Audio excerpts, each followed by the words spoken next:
Hi guys, ito yung paraan ng pag-transload ng tubo dito sa amin sa Negros. Kumbaga ito ay transloading station.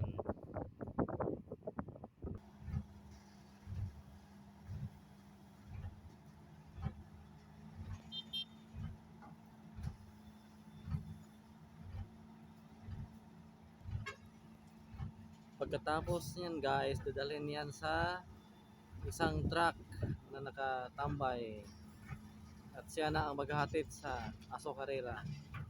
Kumbaga sa Central siya na maghatid.